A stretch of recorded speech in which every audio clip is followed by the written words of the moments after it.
Welcome to the Unstoppable Profit Podcast. This podcast will give independent insurance agents all of the tools to grow your business and live life on your terms. Wherever you are today, if you're starting with nothing or well on your way to the success you desire, with the right people, processes, and promotions in place, you will be unstoppable. And now I'd like to introduce your host, Mike Stromsoe.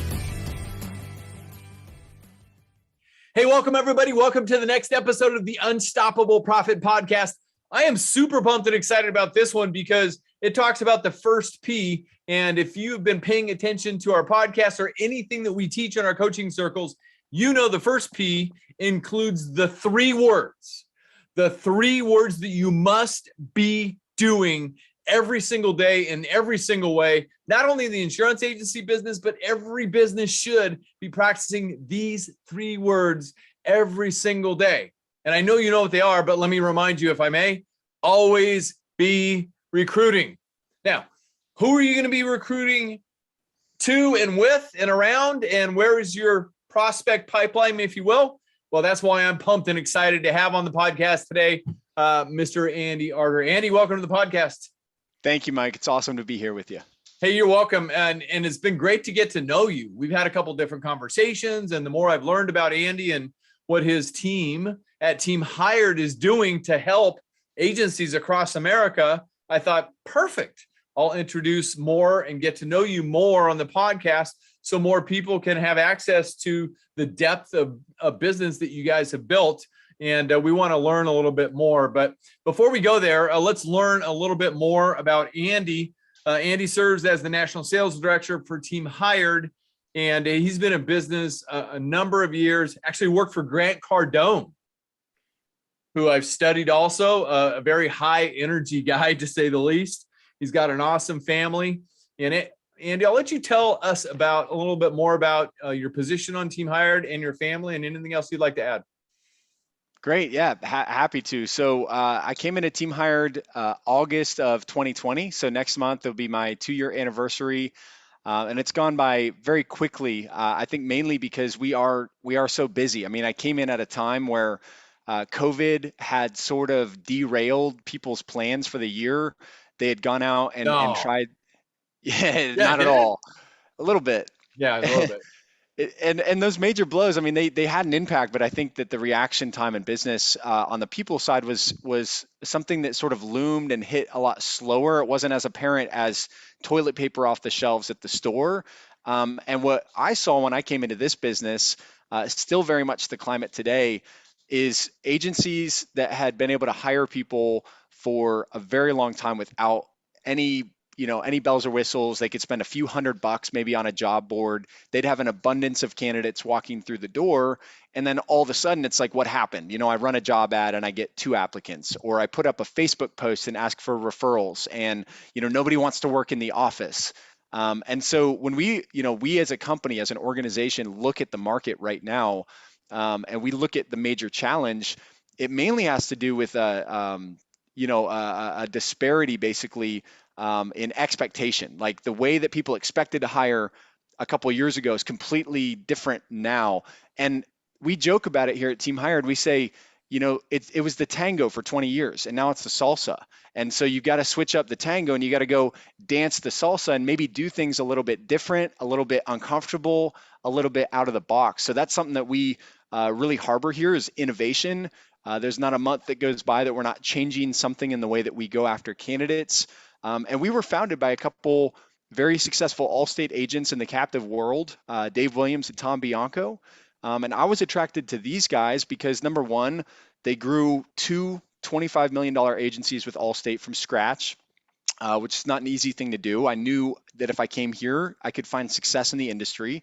The other thing that I noticed about them is that they had already gone out and spent a lot of money with recruiters. And I figured if these guys have already spent money with headhunters and recruiters and job boards, and they think they have a better way of doing it, and they're in the top 25 agencies in the country for Allstate, there's probably a good bet that whatever they're doing has some merit to it. So what we do specifically at Team Hired is we recruit for insurance agencies, and that's it. So we're very focused on the agency. We work directly with agency owners, and we've got experience, with about 4,000 agencies across the country, hiring and recruiting talent. For me, biggest part of my life, and Team Hire is a huge part of it, but even the biggest part of my life is my family. And I've got a wife of almost 8 years, got a 5-year-old son, and we live in the west coast of Florida, like the Gulf Coast. And I'll tell you what, like, I know your audience is going to appreciate this. Um, we really have built this life to be a life for the family. It's not about Andy's off doing business, Sarah's off doing, her thing. It's really a lot more about making it a family experience. And it's something I learned from Grant. He's like, we don't need to, divvy up family from business. This is your life, and your family life. It has business involved, and you've got, your church, and you've got your community, and you've got all these goals. So that's something I picked up from Grants that served me well at Team Hired, and that I work with a lot of agency owners on to make sure that, when they're bringing in talent, that they're thinking about these things. How can I attract a 22-year-old to my business, or a 25-year-old with a family, and make sure that I can accomplish all of my goals with them, but I'm not going to, quote unquote, burn them out by only doing the business lane. So anyway, that's a little bit more background. Plus, I got to throw in there 3 dogs and 1 cat, because animals matter. So. Right. Exactly. Well, yeah, you didn't mention the cat in the piece that I had, so it's good to know about that too. Yeah. Fending for him, his or herself all the time, right? Yes, indeed. I get it. Well, thank you for sharing, and what a journey so far. And thank you for your openness and willingness to share more about helping agents across North America. And you mentioned the captive side, and that's where you've got a lot of experience, but you're trying to get your toe in the water and learning how to better help the independent insurance agency side, which is a whole nother sector. And we've had this discussion offline, if you will, that it's a little bit different arena. And you understand that, and I appreciate that. And I certainly understand that after 35 plus years. So let's dig in and just get to the core, because business principles are business principles. And that's the bottom line. So once we identify how we can reach people, then that's where we bring a whole nother way to identify whether a person is a good fit for our team. And more importantly than that, whether we are a good fit for them. And as we go forward in the forever changing environment, which is business in today's world. And great identification on your part. Good job. Ready for the first question, Andy? Man, I'm so ready for the first question. I'm pumped. Fantastic. Me too. Yeah, we've put together some questions that we thought would be helpful for everybody. So, Andy, why, based on the current environment that you help people in, is it so challenging to find great candidates who want to actually show up? And that showing up may be at home, or it may be in an office. And more importantly, and I love the way that this was positioned, do the right work. Yeah. And it's the right work that's the key. Because what are we looking for at the end of right work? It's results, right? Amen. Yep. Why is it so difficult? So I want to draw a comparison here, Yeah. because everybody in the insurance space, understands, especially business owners, the game of sales and the game of conversions, and how to go out and successfully convert leads to paying customers, right? And hopefully repeat long-term paying customers. And when we look at the hiring, game plan, it's very similar. I've got leads of people that may want to work for me. I'm going to work that pipeline. I'm going to convert them to a offer. And some of those offers, it's kind of like a quote, right? I send a quote. Sometimes they buy, sometimes they don't. Well, I make an offer. Sometimes they accept, sometimes they don't. And sometimes customers come on board for 6 months and they quit. Other times we've got 20-year clients at the agency. Well, same thing for employees. Sometimes they come for 6 months and they quit. And other times they come for 20 years and they're great long-term team members. So I think that's going to be helpful in this comparison as I talk through that, because one of the main reasons we see that people are struggling with the hiring market right now is that the conversion rates have shifted, and they've shifted for a couple very distinct reasons. When I say conversion rate, I'm talking how much money you put into recruiting versus how many hires you get on the other end, right? Cost of acquisition. Mm-hmm. And what people were used to doing is spending a few $100s, maybe they don't even have to do this back in the day, but maybe a few $100s on job boards, or a lead source or a software or whatever network they have to offer referral bonuses. and it was not uncommon to get 400 or 500 applicants. And you look at the reason behind that, and it's very much like, and again, I'm going to use this sales comparison. Let's pretend that all of those applicants, for instance, are our customers. But then let's also imagine that they only have one or two insurance companies to shop with, right? Well, I'm probably going to naturally get a lot of leads because they don't have a lot of companies to go out and shop for their insurance. And so naturally, just based on the fact that they don't have a lot of choices, if I spend money on a job board or I'm out there, on social networks, and it's an uncompetitive space, then it's going to be very easy for me to attract, if not everybody, a good number of those applicants. The challenge right now is that there's been a major shift because number one, there's far more job postings than there were just a couple of years ago. There's almost this desperation. People are throwing so much money at it, so much time, and they're getting good at it, right? Like they're figuring out how to write subject lines in their job ads. They're figuring out how to incentivize candidates to actually show up to that interview and not no-show them. They're figuring out how to be more. Can I ask you a question real quick? Sorry to interrupt. No, you're fine. Is there a large percentage that don't even show up nowadays? Yeah. So from a statistical standpoint, it's about a 1/3 show rate, and that Wow.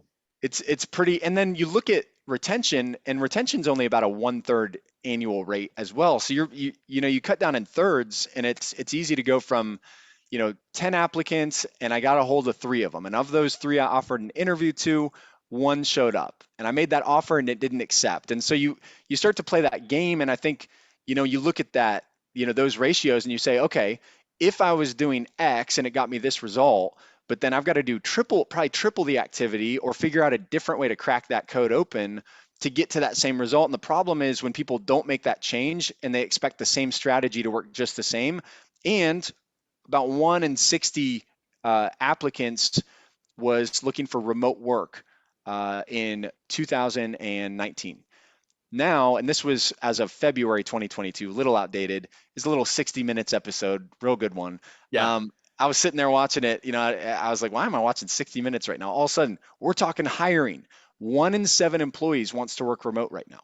1 in 7 versus 1 in 60. So you've got 2 things going on there. You've got people that went home and didn't work for a month or 2, or they worked remotely and they got a flavor of that life. And then you've got an abundance of job openings and very few candidates. So I think it's a combination between different expectations, lower levels of commitment and loyalty to companies. The mindset of many candidates right now is I'm going to find the best thing for me, and that's what matters the most. And that's it, because I can right now. I can go out, not to any company, but most companies. And if I can speak well, communicate, I'm coachable, I have a job and probably a sign-on bonus wherever I want. So that's also, I think, going to be probably one of the biggest challenges people have to overcome. You asked another question kind of as a follow-up to that, and to be honest with you and your audience, I lost track of it. So if you could help get me back on track, Mike, I'd appreciate it. That's okay. My fault for interrupting you, but I heard that. I said, holy Toledo. No wonder there's a huge amount of opportunity, yes, but sometimes frustration on behalf of business leadership because of the fact that, wait a minute, we're offering a career opportunity, a great career opportunity, and people just aren't showing up. They're blowing it off. I mean, makes you wonder what's going on. We won't go into that realm today, but we're talking about the challenges to find great candidates who actually want to show up and do the right work. And I think we just kind of answered that, right? So let's jump on to the next one real quick.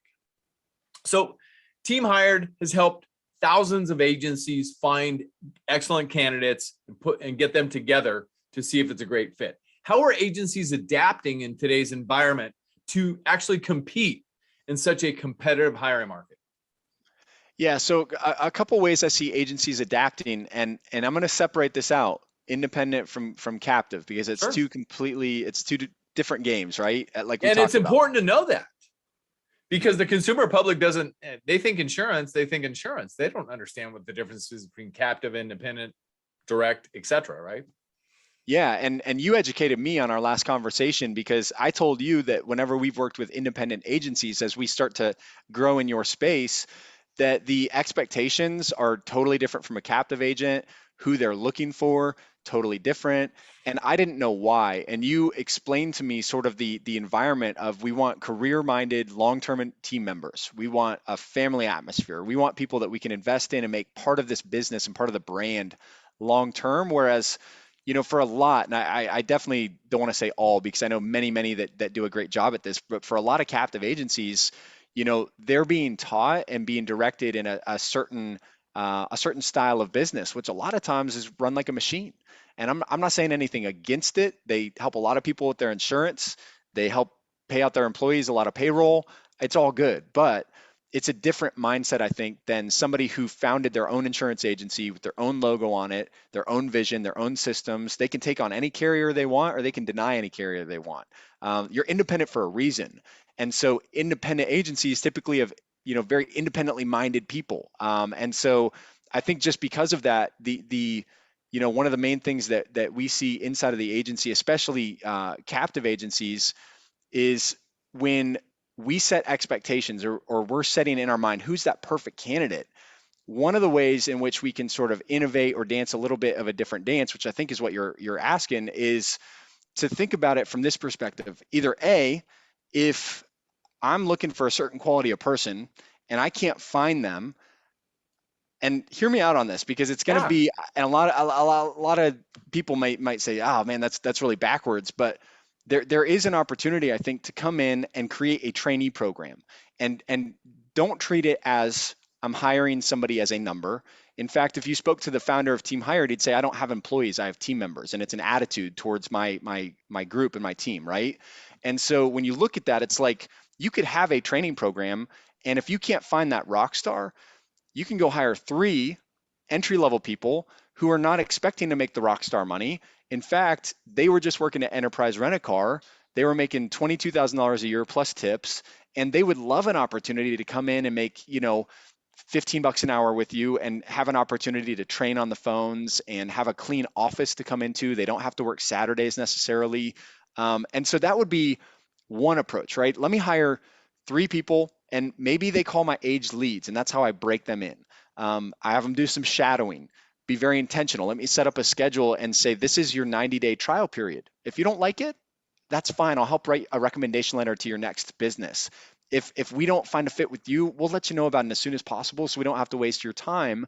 But if you think that this is worth a shot, it could really pay off long term, and we just want to make sure this is a good fit for everybody. But then in my mind, I know that I've got a 1/3 retention rate on an annual basis. So if I hire 3 and I do a good job training them, supporting them, paying them, and I don't get weak, right? I got to be strong for them and serve them, that I should have at least 1 out of those 3 work out. And I would argue you should probably have all 3 work out if you're doing things right, but you can't prevent the candidate who doesn't like the industry, leaves on you, whatever. There's always going to be situations, but that would be the first sort of way that you could innovate and approach the market, which is, let me go out, have a trainee program, and then I'm not paying them as much as an experienced person that's going to demand higher pay. And so if it doesn't work out, it's not as painful for me. And I can just factor in a cost of doing business that I might need to spend, $4,000 to hire 3 people, but I didn't try to save and only spend $1,500, hired 1 and they quit on me, and I'm back at square one. So the whole idea behind hiring 3 is, hopefully this pads me enough that if I lose any of them, I'm not losing steam, and I'm not going to lose out on 10, 20, 30 grand in business this month because I'm short staffed. So that's one strategy. The other is to say, well, if I'm not finding the talent I want in my local market, let me go out and look statewide or nationwide. And I know this is something that's very popular with some, and it's very unpopular with others. The unpopularity, I believe, stems from the idea that remote team members aren't able to be held as accountable, and probably just won't perform as well at a remote distance. But the thing that we're missing in that statement, or that idea, and I've heard it plenty of times, is that when you go national, instead of having 2,000 candidates, you might have 300,000 to choose from, right? Not that you're going to go talk with 300,000 people, but the chances that you find somebody who has the right life experience, that you can trust them without knowing them, that, you know what, given their experience, I actually think they would be a success, and they don't need me to be breathing down their neck. I can do a daily check-in on Zoom. I'm going to buy them a bottle of wine or whatever they like, some snacks, and ship it to their front door as a congratulations for joining the company and make them feel special because they're not in town. They're in Houston or whatever. Right. I'm going to pay $120 a month for a high-speed internet connection and proactively think about objections they may have for working for me. They're going to be doing business from home. Maybe I go get a $1,200 Samsung wraparound, the baddest screen you've ever seen in your life, and I ship it to them. I don't even care if they steal it, right? But I'm going to create this experience for this person who's 300 miles away where they go, I literally hit the jackpot. Like, this is unbelievable. Not a bunch of oversight. They trust me. They're basing this position, and they wouldn't give this to anybody based on my experience. And so that's one way that I would also think about tackling this is if you really just want that gunner, that person that's going to come in and start writing a bunch of business and they've got the business acumen and you don't have to give them a strategy. They're asking you for a credit card so they can go buy some tool, right? To find that person, I think if you're not finding them locally, it may be time to just consider looking further than just the bounds of your town. Even somebody 200 miles away that once a month you guys meet halfway and have coffee together, but if I were an insurance agency trying to sell sales, right, and I'm trying to sell policies right now and get more sales, and I'm working the same pool of leads and I'm not quoting business, I would look at that from a sales and business standpoint and say, you know what, 1,000 leads is not enough. What if I took it to 100,000 leads? I could be a bad closer and probably still close a lot of premium from that. And that's the kind of situation, if you can put yourself in hiring, what if I don't even have the best comp plan? I'm not the best leader. I still have some processes that need worked out. But if I talk to enough people, I'm bound to find one that's willing to jump on that ship with me and go for a cruise. So I hope those are a couple like actual strategy or approaches that I might take, as opposed to maybe just trying to hire one local person and hope that it works out, if you will. Absolutely. And I have got so many notes based on what the gold nuggets that you kept dropping time after time and time again. By the way, I don't know if you've seen these yet on our recent sessions, but you're dropping gold nuggets. Actually, funny enough, when you brought that up for me, and I'm going to be dead honest with you, Mike, because you're a super straight shooter with me, is I was like, that's kind of cheesy, right? But then here's the wild part. I've thought about those things like for an accumulated 10 minutes, which is like a lot of thought time, right? Like when I'm walking around the house or I'm like on a call and I exit and I get off a call, I just think like, you know what? He proved to me exactly why he's doing that. He branded himself in my mind. I've seen your face in my mind just because of that golden nugget you just showed me. So I need some props too. All I have is a TV remote. That's no good.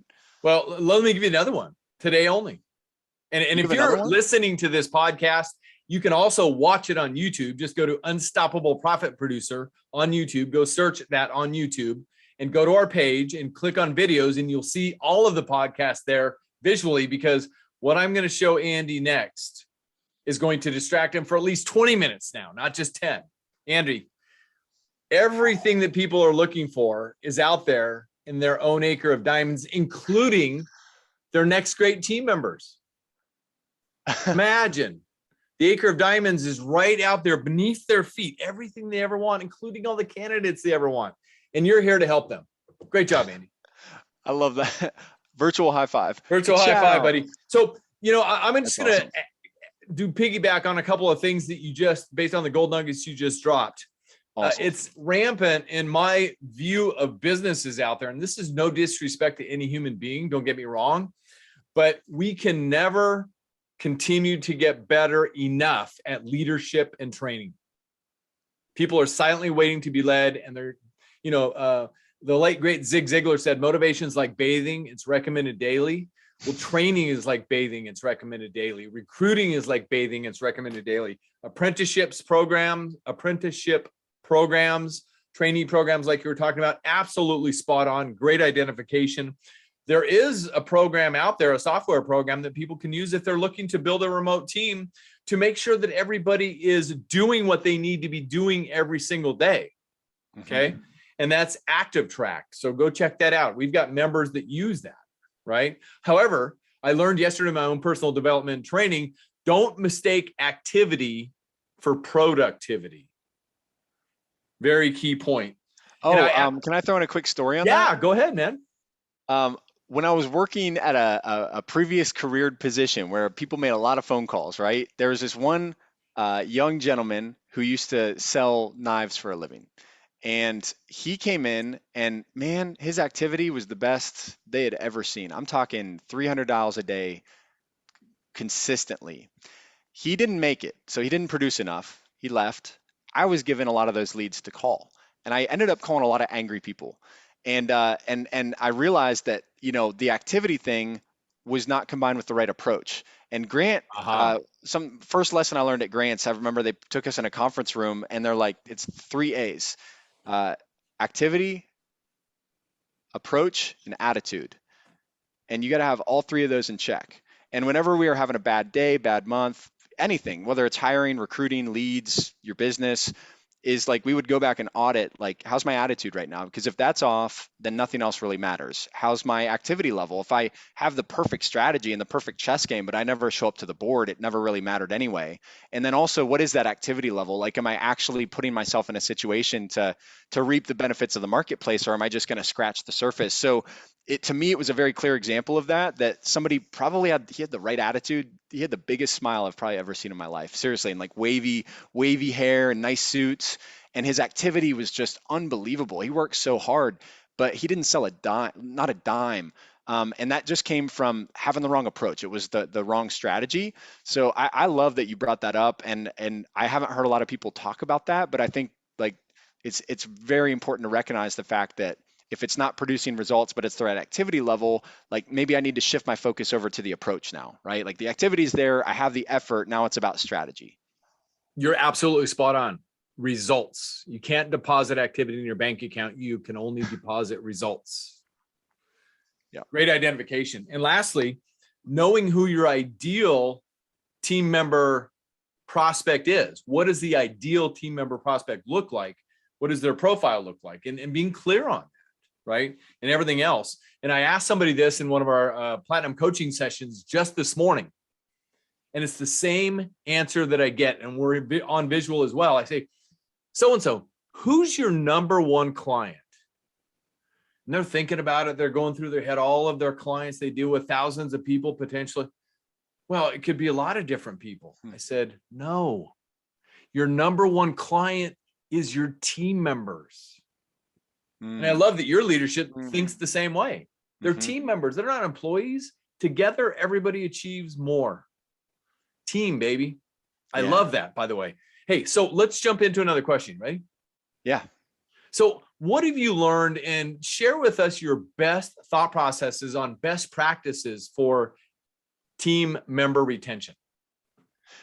Yeah. Okay. So we're into the acronyms big time here. Okay. So I got another acronym for you, and we call it the three C's. I like the three C's. And when Team Hired was born in 2017, we've been in business about 5 years now. One of the things that Dave and Tom wanted to do early on is learn from our candidates, and so they did dozens of exit surveys with candidates that didn't accept a position. They also were able to do some analysis of existing team members. And look, they both had a combined like 20 years of Allstate experience as well, over 50 employees each. So they also learned from their team and their friends in that time period that there were some just real keys into why somebody would leave. And the few things I'm going to remove from this table right now are a death or sickness in the family, a crazy person, somebody who doesn't like the industry anymore, or we'll just call it like the dog ate my homework, right? Like sometimes we just have people just boop, like where'd they go? And I think that's part of just working with human beings in general, and that's going to happen. But what about the controllables? And we're all about like what is in your control as an agency, because the worst thing you could do right now is lay over and say, I'm a victim to this hiring market. So it's like, how do you put yourself in the driver's seat? And the three C's, and I'll go one at a time: compensation. And I'm going to break this down real quickly for you. On compensation, few key factors. Number one, there's no reason why I should be grossly underpaying people compared to other agencies in my market, no matter what type of agency they are, because inevitably, if this person working for me is intelligent, and we want everybody working for us to be to some extent intelligent, hardworking, probably more importantly, but they're going to figure out, right? Like my market value is greater than this. So that's an easy one.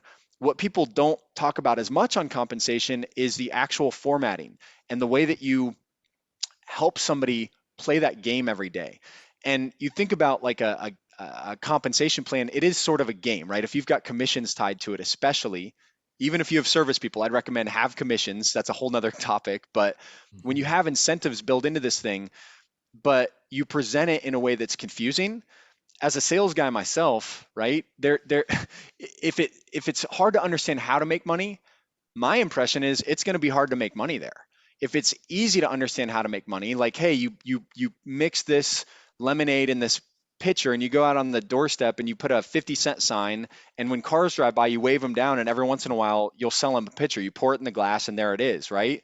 Right. Like that's something that is very easy to understand, and I understand the mechanism of that. So if anybody is listening to this right now who has not gone back to their compensation plan in a while, I would recommend looking at it through the lens of either an existing team member or a new team member.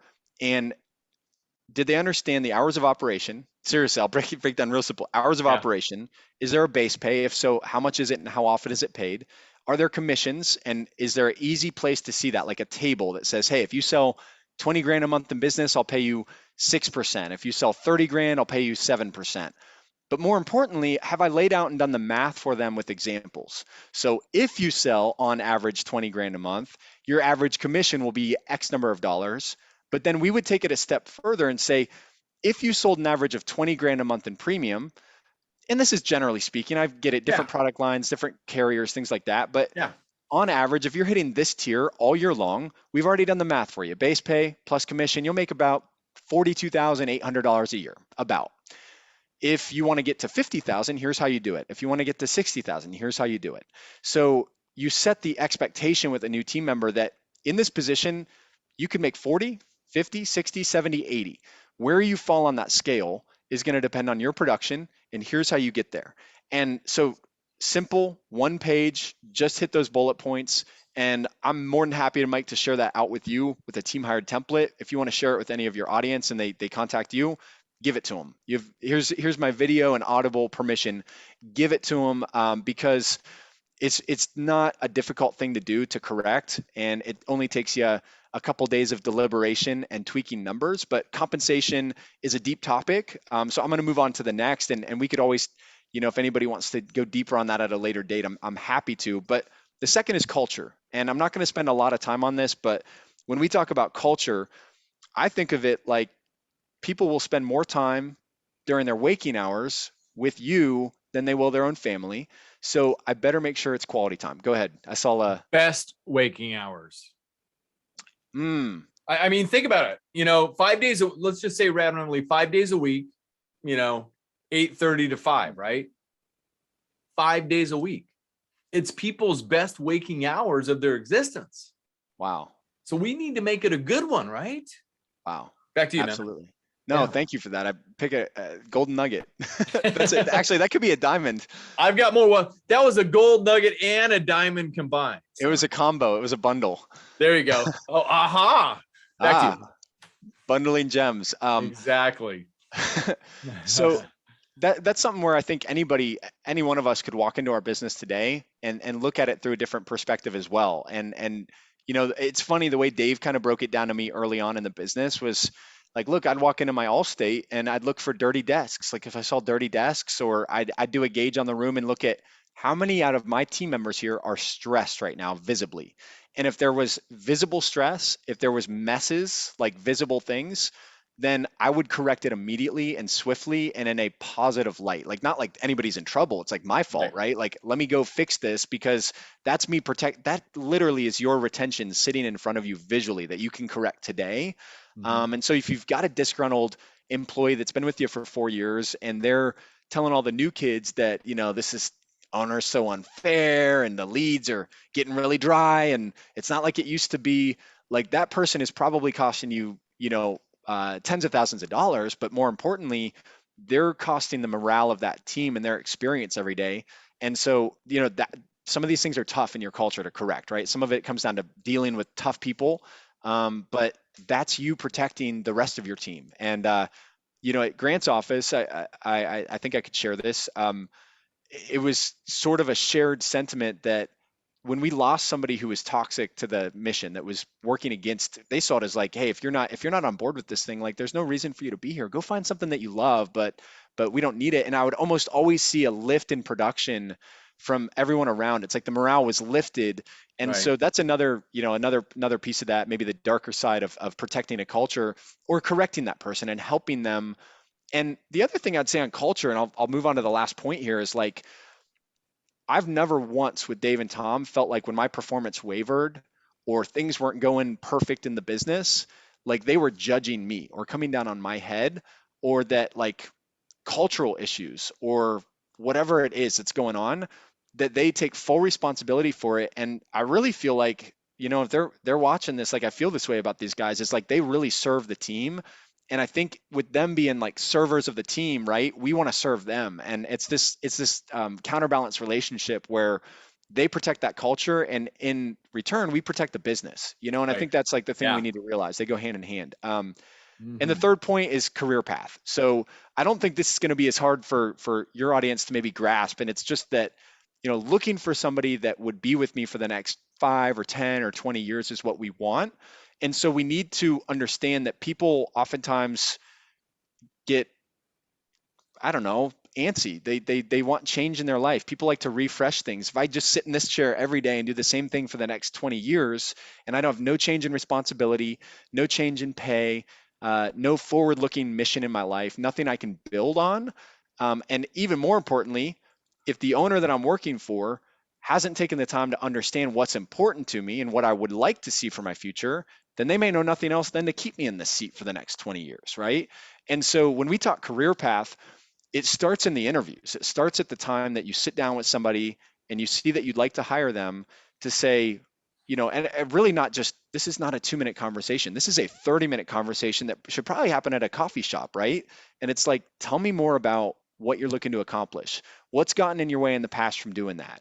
Do you want to be a business owner? You do? Great. Oh, you don't? Okay. What do you want? You want management opportunities? Like, dig into people's experiences. And this is where you find out more about their family, what drives them, what they really want to achieve. And I would just try to pull out as much as I could from somebody long before I hired them. First of all, it's going to show me how they tick, what makes them go, right? What's their motivator? Did they just want money? A lot of people like that, just want money. Or is there some sort of a goal here for them? Are they on a path? And so what I've found is that when I've hired personally people that are not career minded, they almost never work out. So that would be one of the requirements almost, is like, I want career minded people. But number two, a big mistake I've made is not understanding somebody's career goals. Or the third sin is understanding them but not living up to your end of the bargain, right? And so I think Mhm. it's really important to understand, like, number one, you don't know what their career path looks like. You can't invent a career path for all of your team members and it's going to work for all of them. Each career path is different. It's why it's called a career path. So Right. I want to individualize that, get to know them better. We got a guest on the show. He's trying to hop up here with me. Hey, what's going on, buddy? Yeah, he's trying to get in and give some hiring tips. But this career Oh, path thing everybody's is, recruiting, right? everybody's recruiting here, dude. You've never been a guest appearance on a podcast, and today's your day. And Mike's gonna freak out that I'm What's bringing a his name? dog on the. His name's Bo. Hey, Bo. Hey, I've got a great career opportunity for you, buddy, and it includes biscuits and treats and incentive bonuses when you do the right thing, man. Dude, that sounds great. I, I don't have golden nuggets, but I got a dog. It's all I have to like pull up. Um, so Mike, to You got a best summarize, friend. I mean, that's so much more than a gold nugget or a diamond. that's true. That's true. I won't minimize you to material possessions, bud. Sorry. He's Um, listening. they do listen. They do listen. Um, so compensation, culture, and career path. It's 3 easy guidelines that are easy to remember, easy to go back and audit your business as often as you'd like, and plenty of people connected in your network that know much more than I know about it or any one person. So I think the beauty of this industry is, like, if you want to go deep on any one of these topics, you can go solve all 3 of those problems today, really. Absolutely. That's fantastic stuff. So just to make sure that we cover all the bases, my last question for you, I mean, I've always, every time that I speak with you and interact with you, I feel like we could go on for hours, and we could. However, I know you've got other appointments coming up, a lot of people after your time. So are there any other top hiring mistakes that people should avoid in today's marketplace? Anything else come to mind? Yeah, I got one big one, and this is what Team Hired was built on, literally built on, and it's actually something that if somebody doesn't like or fights us on, we probably can't engage in business on. Mm. And that is that for many, there are too many barriers to entry to enter the conversation with the company. And the reason there's so many barriers is agencies are trying to protect their time from the wrong candidates. And nobody has extra time right now, at least, I mean, they don't want to make the time to sit on an hour-long interview and find out that this was a complete waste of my time. And so when you look at barriers to entry, I think about it like this. It totally made sense in 2018, 2019 to use all sorts of front-end assessments, all sorts of, maybe I have 2 phone interviews. I mean, I remember a company at one time that I applied to, um, just on a whim way back in the day, and they had like a phone call and then a Zoom call, and then I had to fill out an assessment.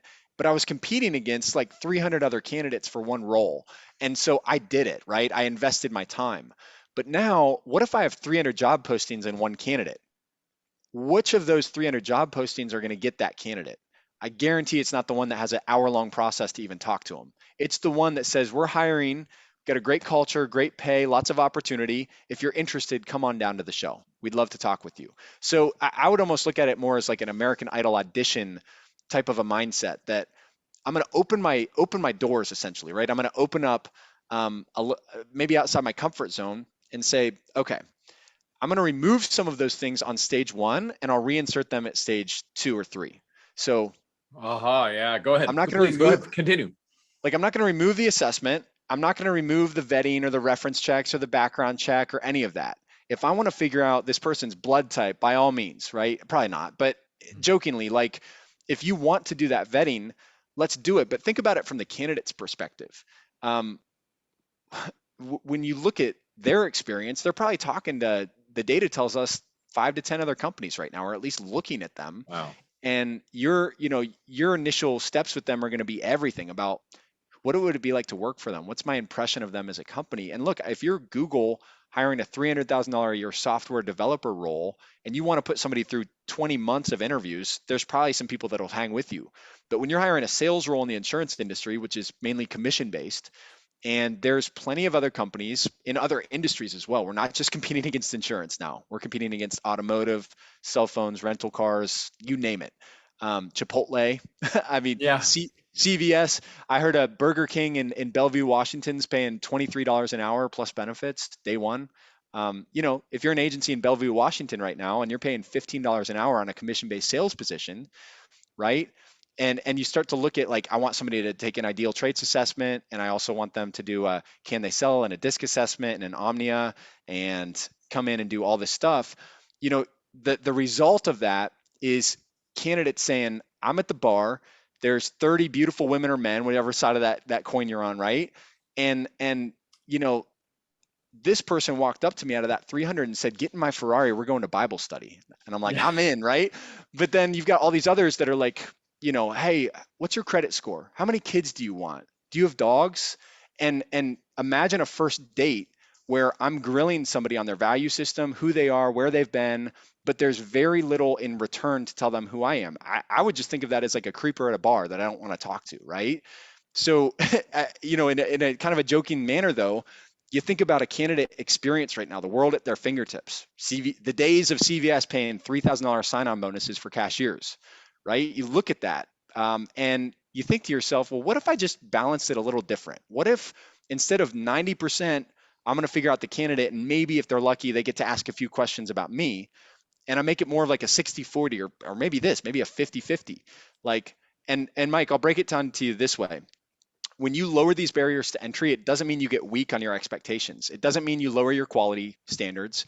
What it means is you're going to get more conversations. It means that, the other companies are sending sales leads to a landing page where the customer has to fill out 50 questions just to get an insurance quote. And you're the one that's like, call 1-800-INSURANCE and we'll quote you right now. Now, they may not be a good buyer, and that qualification will save you from some of those people. But if you can think in terms of larger numbers, get people in conversation, and look, if I can get 1,000 candidates in front of you today, right? 1,000 candidates in front of you today, and you have enough information to go by to at least figure out like who's good and who's not out of that group. I guarantee you hire somebody today with 1,000 people. But if you only talk to 3 people this week, we can't do that for you. So, the challenge there is like if you're putting up too many barriers too early, you risk being the 90-10 counterbalance, and it's clear as day to the candidate, or they just don't want to spend their time. They're like, I'm 20 minutes in on this assessment. I'm done with this. Like they don't know anything about you, your personality, why it would be great to work for you. So why should we expect them to invest valuable time when they could go invest it with other companies that are very aggressive in hiring right now? So to your point, I could talk about this stuff with you all day, and I got to shut my brain off a little bit. But if anybody wants to connect or needs help or wants to go through any of this or just has follow-up questions, Mike, like we're always here, and we'd be more than happy to elaborate on some of this stuff. Good. Go ahead and throw out some contact information. Perfect. So easiest way, probably I'll give you my email first. Andy, ANDY, just like the kid in Toy Story, at teamhired.com. And that's not team hire, but team hired. So HIRED.com. Also, they can reach me on my LinkedIn, just Andy Arter, ARTER on LinkedIn. You search Team Hired, I'll be right there. I'm on Facebook. And then more importantly than myself would be the company and how to get a hold of us. So the company as a whole is teamhired.com. And if you go on there, there's a lot of information. We talk about recruiting services. We've got clients sort of talking about their experience. But one thing I'll say about our company is if there's things you want help on, whether you're going to spend money with us on hiring or not, we're not walking into a sales conversation. We're going to walk into a conversation about how can we help? What problems are you trying to solve? And if our hiring services happen to align, then great, that's awesome. But if anybody wants to reach out via teamhired.com, they can do it there. They can reach me personally on that email, and I'm always happy to take those inbounds and help out however we can. All right, we're going to do a fast Q&A here. Cool. And it's only involving 3 subjects. Okay. We used to say hire slow, fire fast. Is that gone? Hire fast, fire fast. Got it. Okay. You took it to the 3rd one already. Yeah. We used to say hire slow, fire fast, and we said hire slower, fire fast. Now it's hire fast, fire fast. I got a call from our owner one day, and he's like, I've never done this before, but I just offered a job to a guy on the phone, and I've never met him in person. And I'm going to do it. And if it doesn't work out, we're going to get rid of him fast. Right. And it's just this, he's like, we're just going too slow. We're going too slow right now, and we're getting beat at every single punch. So this is Team Hired, a hiring company talking about how to hire better for ourselves. And we've gone from 12 employees to 50 in the last 18 months by using our own hiring processes for ourselves. But part of that is hire fast, fire fast. And then don't expect to fire people. Like, give them the support and training and set clear expectations so you don't have to, but be willing to if you have to. Right. Interesting. I will give that some definite thought. Cool. Andy, it's always good to connect with you. Thank you so much. And I will also connect with you when we're wrapped up here to get that generous offer of information. And if anybody has any desire based on Andy's generous offer, it's probably on their website as well, teamhired.com. Or no, it's not. Okay, fine. VIP. It's at Fort Knox. Yeah, thank you. VIP, very important person at UPP Life, LIF like Frank, E.com. Go send an email to VIP@upplife.com. Just put team hired offer or team hired template? Yeah, that's fine. Team hired template. I like that better. Team hired template in the subject line, and we'll get that to you. So just send an email. It'll go to our team, and we'll make sure we get that back to you. Again, Andy, thank you. Yeah, Mike, thank you so much. Let's definitely keep in touch. It is a changing dynamic out there in the world. This ability to recruit, attract, hire, onboard, retrain, motivate, and everything else that's going on in the world. And we need to continue to keep our finger on the pulse. You've helped us do that. So thank you. Absolutely. My pleasure. Thank you. Yeah, my pleasure. Thank you. Hey, if this is your first time on the podcast, welcome. My name is Mike Stromsoe, also known as the Unstoppable Profit Producer. I'm widely recognized as a leading author, speaker, and coach for the independent insurance agency industry. You can find me at unstoppableprofitproducer.com. If you're interested in attending one of our virtual or live trainings, we'd be happy that you joined us to learn how to grow your business, create wealth, so you too can have more freedom to live life on your own terms. Our virtual trainings are at uppfaststart.com. That's uppfaststart.com. And our live events are at beunstoppablebootcamp.com. Both events, again, are designed to share some of our best money-making strategies developed over 35 years of research in your industry. On my side, 100% of the time as a proud independent insurance agent, again, designed to help you grow your business, create wealth, so you can have more freedom to live life on your own terms. And please make sure that you subscribe to our podcast if this is your first time here. Just go to unstoppableprofitpodcast.com, go up to the top, hit subscribe so you don't miss one valuable, not only gold nugget, but diamond in these podcasts. It just takes one great idea to change everything. Also, the podcast is available out there on all the networks like Apple Podcasts, Spotify, Stitcher, and of course, our YouTube channel, as we talked about. Again, Andy, thank you for being on the podcast, sharing gold nuggets, diamonds, and Bo. Thank you so much, Mike. I really appreciate it. All right. Thanks, everybody, for joining us. Until next time, get out there and make a difference, be unstoppable, and leave no regrets. You got this, and we believe in you. We'll see you next time. You love the podcast, but don't know where or how to get started? Come join our next virtual training while seats are still available. Register now at uppfaststart.com. That's uppfaststart.com.